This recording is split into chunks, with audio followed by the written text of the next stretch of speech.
ஓம் சாய்ராம். நம்ம சேனல் சொந்தங்கள் அனைவருக்கும் அன்பான வணக்கங்கள். இன்னைக்கு நாம சாய்சத் சரிதம்ல 31வது அத்தியாயம் பார்க்க போறோம். பார்க்கலாமா? சென்னையை சேர்ந்த விஜயானந்த் ஞானி. அவருக்கு வயதான ஒரு தாயார். இது மட்டும்தான் அவருடைய குடும்பம். அவருக்கு யாத்திரை மேற்கொள்ளணும் அப்படின்னு ஒரு ஆசை. அதனால மானசரோவர் போறாரு. அந்த யாத்திரையின் போது அவர் சில கிலோமீட்டர்கள் கடந்துடுறாரு. அங்க இருந்து அவர் போக வேண்டிய, அவர் கடக்க வேண்டிய தூரத்தை கேள்விப்பட்ட போது ரொம்ப மனம் தளர்ந்துடுறாரு. ஏன்னா அவ்வளவு தூரம். அதனால தன்னுடைய வயதான தாயாரை தனியாக விட்டுட்டு நாம இவ்வளவு தூரத்தை கடந்து அந்த இறைவனை வழிபடுவதற்கு போறோம் அப்படின்னா நாம மறுபடியும் திரும்புவோமா இல்லையா? இதற்கான அடுத்த வழி என்ன? இதையெல்லாம் அவர் மனசுல யோசனை பண்ணிக்கிட்டு அவர் என்ன பண்றாரு? திரும்பி வந்துடுறாரு. அந்த யாத்திரையை அவரால் கண்டினியூ பண்ண முடியல. பாதியிலேயே வர்றார். வர்றவர் என்ன பண்றாரு அப்படின்னு பாத்தீங்கன்னா பாபாவை போய் சந்திக்கிறாரு. பாபா இந்த விஜய் ஆனந்தை பார்த்த உடனே ரொம்ப கோவப்படுறாரு. நீ எல்லாம் ஒரு ஞானியா? எதற்காக நீ அவ்வளவு தூரம் போன? உன்னுடைய பயணத்தை பாதியிலேயே விட்டுட்டு இவ்வளவு தூரம் வந்துட்டியே நீ. ஏன் இன்னும் கொஞ்சம் சிரமப்பட்டு இருந்தா உன்னுடைய லட்சியத்தை நீ அடைஞ்சிருக்கலாம் இல்லையா? உன்னுடைய கடவுளை நீ தரிசனம் பண்ணியிருக்கலாம் இல்லையா? எதற்காக நீ வந்த அப்படின்னு பாபா ரொம்ப கோவப்படுறாரு. அப்போ அவர் என்ன சொல்றாரு? இல்ல பாபா, நான் அவ்வளவு தூரம் போயிட்டேன். ஆனா அங்க இருந்து கடக்க வேண்டிய தூரம் எனக்கு ஒரு பயத்தை கொடுத்துருச்சு. யாருமே இல்லாத என்னுடைய தாயார், அதனால என்னால அந்த தூரத்தை கடக்கணும் அப்படின்ற ஒரு எண்ணம் வரல. மனசுல பயம் வந்துடுச்சு அப்படிங்கிறாரு. அப்போ பாபா ஒரு சில வினாடிகள் மௌனமாக இருக்காரு. அதற்கு பிறகு சரி நீ போய் உட்காரு, கொஞ்ச நேரம் தியானம் பண்ணு அப்படிங்கிறாரு. உடனே இவரும் போய் உட்கார்றாரு. ஆனா தியானம் எல்லாம் பண்ணல. இவருக்கு அந்த பயணத்தை விட்டுட்டு வந்துட்டோம்னு ஒரு குறை. வீட்ல அம்மா தனியா இருக்காங்க, அது ஒரு குறை. இங்கே பாபா நம்மளை திட்டுறாரே, ஒருவேளை நம்ம யாத்திரையை கண்டினியூ பண்ணி இருக்கலாமோ அப்படின்ற ஒரு எண்ணம். இதெல்லாம் சேர்ந்து அந்த தியானம் செய்வதற்கான மனப்பக்குவம் அவருக்கு வரல. அப்படியே உட்கார்ந்துகிட்டு இருக்காரு. அந்த நேரம் பாத்தீங்கன்னா பாபாவுக்கு ஆரத்தி நேரம் அது. அதனால வகை வகையான உணவுகள், ரொட்டி, அது இதுன்னு என்னென்னவோ பாபாவுக்கு பிடிச்ச உணவுகள் எல்லாம் முன்னாடி வைக்கிறாங்க. சமயம் அப்படின்றதெல்லாம் மறந்து ஹிந்து, முஸ்லிம், கிறிஸ்டியன் இந்த மாதிரி எல்லாருமே வந்து பாபாவை தரிசனம் பண்றாங்க. இதையெல்லாம் பார்த்த அவருக்கு ஆச்சரியமாக இருக்கு. எப்படி இந்த ஒரு மனிதர் மட்டும் சமயத்தை கடந்தவராய் இருக்காரே அப்படின்னு அவருக்கு ரொம்ப ஆச்சரியம். இதையெல்லாம் பார்த்துக்கிட்டு அமைதியா உட்கார்ந்துகிட்டு இருக்காரு. ஒரு ஸ்டேஜ்ல சரி, இதுக்கு மேல நாம இங்க உட்கார்ந்தோம்னா தியானமும் வரமாட்டேங்குது, தியானம் பண்ற மனநிலையும் வரமாட்டேங்குது. அதனால வீட்ல போயிட்டு அம்மாவையாவது பார்த்துட்டு வந்துடலாம் அப்படின்னு பாபா கிட்ட சொன்னா பாபா கோவப்படுவாரோ? பாபாவின் ஆரத்தி நேரமாச்சே இது அப்படின்னு சொல்லிட்டு ஒரு கடிதம் எழுதுறாரு. நான் இது மாதிரி தாயாரை பார்க்க போறேன், ஒரு குறிப்பிட்ட நாள்ல பார்த்துட்டு நான் மறுபடியும் வந்துடுறேன் பாபா. வந்துட்டு தரிசனம் பண்ணிட்டு மறுபடியும் என்னுடைய யாத்திரையை நான் தொடர்றேன் அப்படின்னு சொல்றாரு. அதாவது கடிதத்துல எழுதுறாரு. அந்த கடிதத்தை பாபாவினுடைய உதவியாளர்கிட்ட தர்றாரு. அந்த கடிதத்தை பாபா படிக்கவே இல்லை. அவர் ஏன் படிக்கணும்? எல்லாமே தெரிஞ்சவர்ல பாபா. அதனால என்ன பண்ணிட்டாரு? நீ வீட்டுக்கெல்லாம் போக வேண்டாம், நீ இங்கேயே இரு அப்படின்னு சொல்லிட்டாரு. இவருக்கு ஷாக் ஆயிடுச்சு. தாயாரை பார்க்க போகணும்னு நினைக்கிறோம், ஆனா பாபா வேணாம்னு சொல்றாரே அப்படின்னு யோசிக்கிறாரு. உடனே பாபா சொல்றாரு, உன்னுடைய லட்சியம் என்ன? அந்த யாத்திரையை நிறைவு செய்யணும், அதுதானே? அதனால உன்னுடைய யாத்திரையை நீ நிறைவு செய்யணும் அப்படின்னா கொஞ்ச நாளைக்கு இந்த பந்தம், பாசம் இதையெல்லாம் நீ மறக்கணும். அதுல உன்னுடைய தாயார் வீட்டுல தனியா இருக்காங்க அப்படின்ற உன்னுடைய கவலை பாத்தியா? அந்த கவலையிலிருந்து நீ மீண்டு வெளியே வா. யாத்திரை முடிச்சிட்ட பிறகு நீ உன்னுடைய தாயாரை ரொம்ப சந்தோஷமா போய் பார்க்கலாம்.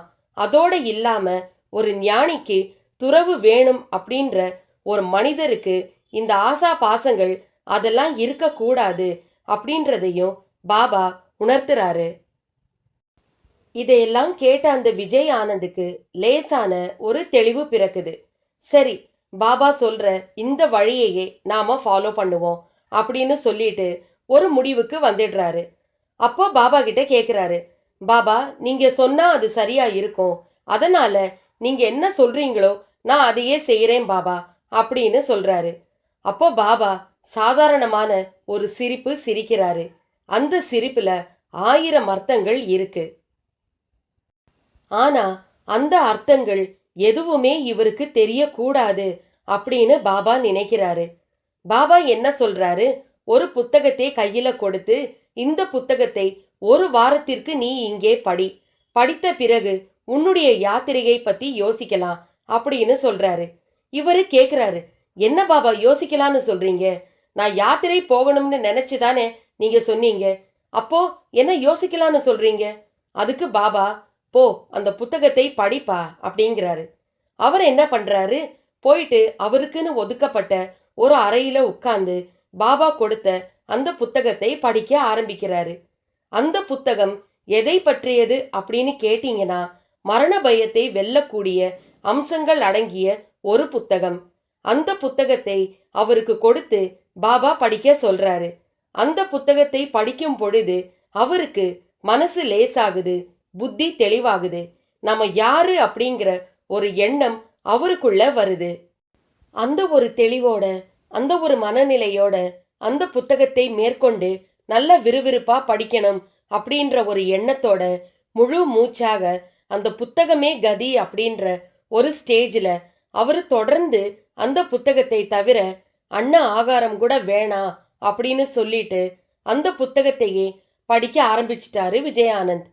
ஒரு கட்டத்துல ஒரு வாரம் 10 நாள்ல அந்த விஜயானந்த் ஷீரடி பாபாவின் ஆலயத்திலேயே அவர் உயிர் பிரியுது, அதாவது மரணமடைகிறாரு. இது அத்தனையுமே பாபாவுக்கு தெரியும். அதனால தான் பாபா இவர் வீட்டுக்கு போயிட்டு தாயாரை பார்த்துட்டு வரேன் அப்படின்னு சொன்னதுக்கு கூட அனுமதி தரல. ஏன்னா இவர் இன்னும் கொஞ்ச நாள்ல இறந்து விடுவார் அப்படின்றத பாபா உணர்ந்திருந்தார். தன் ஞான திருஷ்டியால, தன் அதீத சக்தியால விஜயானந்த் இன்னும் ஒரு சில தினங்களில் இந்த உலகை விட்டு பிரிஞ்சிடுவார் அப்படின்றத பாபா உணர்ந்திருந்தார். அதனால அந்த ஒரு சிரமத்தை இவருக்கு தரக்கூடாது. உயிர் பிரியும் போது ஏற்படுகின்ற சராசரியான ஒரு அச்சம், ஒரு பயம், அந்த மரண பயத்தை இவர் அனுபவிக்க கூடாது அப்படின்றனால என்ன பண்றார், தாயாரை சந்திக்கவும் அனுமதி தரல, யாத்திரை போவதற்கும் அவர் அனுமதி தரல. யாத்திரை போகும்போது இவருடைய மனநிலை எப்படி இருக்குமோ என்னவோ, அதனால அதற்கும் அவரு அனுமதி தராம ஷீரடியிலேயே இருக்க சொல்லி உத்தரவு கொடுத்துட்டாரு. அதை ஃபாலோ பண்ண விஜயானந்த் அங்கேயே அந்த புத்தகத்தை படிக்கும் போதே அவருடைய உயிர் பிரியுது. அதற்கு பிறகு எப்போதும் நடக்கின்ற அந்த காவல்துறை விசாரணை, அந்த விசாரணைகள் எல்லாம் நல்லபடியா முடிஞ்ச பிறகு பாபாவே அந்த விஜய் ஆனந்தின் உடலை நல்லடக்கம் செய்யறதுக்கு ஏற்பாடும் செய்யறாரு. அதற்கு பிறகு அங்கேயே நல்லடக்கம் நடக்குது.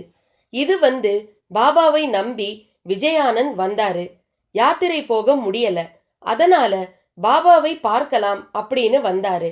ஆனா பாபா விஜயானந்தை பற்றி நல்லா தெரிஞ்சு வச்சிருந்தாரு. இவருக்குன்னு இருக்கிறது வயதான ஒரு தாயார்.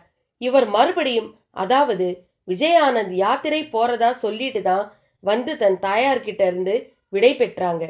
தாயார் என்ன நினைப்பாங்க, யாத்திரை போயிருக்கார், வந்துடுவார் அப்படின்ற ஒரு மன நிம்மதியில அங்க இருக்காங்க. இவர் பாதியில் மறுபடியும் அம்மாவை போய் பார்த்துட்டு வரேன் அப்படின்னு சொல்லிட்டு வரும்பொழுது தேவையில்லாத ஒரு மன சஞ்சலம் அந்த வயதான தாய்க்கு வரும். அப்படிங்கிறதுனால தன் தாயாரை போய் சந்திக்கின்ற ஒரு வாய்ப்பை கூட விஜயானந்துக்கு பாபா தரல. இப்போ அந்த தாயார் என்ன நினைச்சுக்கிட்டு இருப்பாங்க, மகன் யாத்திரை போயிருக்காரு, வந்துருவாரு, இப்படிதான் அந்த வயதான தாயாரின் மனசுல ஒரு எண்ணம் இருக்கும். அந்த ஒரு எண்ணத்தோடையே மீதி காலத்தை கழிப்பாள் அந்த தாய். விஜய் ஆனந்துக்கு அந்த அச்சம், ஒரு பயம், அந்த யாத்திரையின் போது இருக்கக்கூடிய அந்த தூரத்தின் தொலைவை பார்த்த உடனேயே இவ்வளவு தூரத்தை நம்மளால கடக்க முடியுமா அப்படின்ற ஒரு பயத்தோட தான் திரும்பி வந்தாரு. இது எல்லாமே தன்னுடைய மனம் சார்ந்த ஒரு விஷயம் அப்படின்றத அந்த ஒரு புத்தகமே அவருக்கு விளக்கிடுச்சு. அந்த புத்தகத்தை படித்த ஒரு 4-5 நாட்களிலேயே அவருடைய உயிர் பிரிந்தது, நிம்மதியாக பிரிந்தது. அதுதான் பாபா. யாருக்கும் எந்த சிரமமும் தன்னுடைய பக்தனால் வரக்கூடாது, தன்னுடைய பக்தனும் நிம்மதியான ஒரு வாழ்க்கையை அனுபவிக்கணும், அவர் உயிர் பிரியும் போது கூட நிம்மதியாக அவர் இருக்கணும் அப்படின்னு நினைக்கக்கூடியவர் தான் பாபா. அதனால தான் அவர்கிட்ட எதுவுமே சொல்லல. பாபாவுக்கு தெரியும் விஜயானந்த் இன்னும் ஒரு சில நாட்களில் இறந்து விடுவார் அப்படிங்கிறது தெரியும். ஆனா அவர்கிட்ட சொல்லல. அதனால தான் அவர் வீட்டுக்கும் அனுப்பல. பாபா சித்த புருஷர், யோகி. அங்க போயிட்டு இந்த கண்களுக்கு தெரியாத இறைவனை வணங்குறது தான் ஒரு இறை சக்தின்றது கிடையாது. பாபாவும் இறைவனுக்கு நிகரானவர்தான், எல்லாமே தெரிஞ்சவர் தானே பாபா. அதுதான் இந்த விஜயானந்துக்கு பாபா உணர்த்தினார். நீ இங்கே இத்தனை விஷயங்களையும் ஒரு புத்தகத்தின் மூலம் நீ உணர்ந்தால் உனக்கு மோட்சம் நிச்சயம் அப்படிங்கிறதுக்காக தான் அந்த புத்தகத்தை அவருக்கு கொடுத்தார். ஆனால் எந்த விஷயத்தையும் சொல்லாமல் கொடுத்தார்.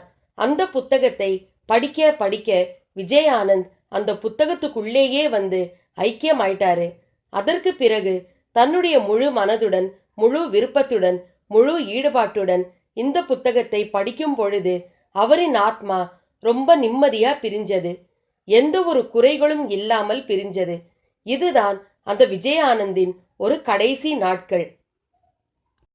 இதுதான் பாபாவும் எல்லாருக்கும் கொடுக்கணும் அப்படின்னு நினைக்கிறது.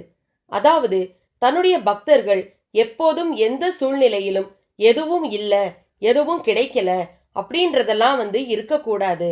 அவங்களுடைய கடைசி காலம் ரொம்ப அமைதியாகவும் ரொம்ப திருப்திகரமாகவும், மொத்தத்துல அவர்களின் அந்த உயிர் பிரிகிறது அப்படிங்கிறது ஒரு இனிமையான நிகழ்வா இருக்கணும் அப்படின்னு தான் பாபா நினைச்சாரு.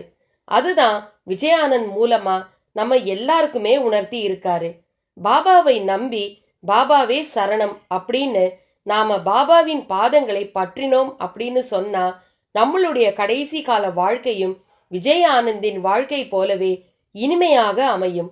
இதுதான் சாய்சத் சரிதம்ல 31வது அத்தியாயம்ல நமக்கு சொல்லி இருக்கு. இன்னைக்கு சாய்சத் சரிதம் 31வது அத்தியாயம் உங்க எல்லாருக்கும் ரொம்ப பிடிச்சிருக்குன்னு நான் நம்புறேன். ஜெய் சாய்ராம்.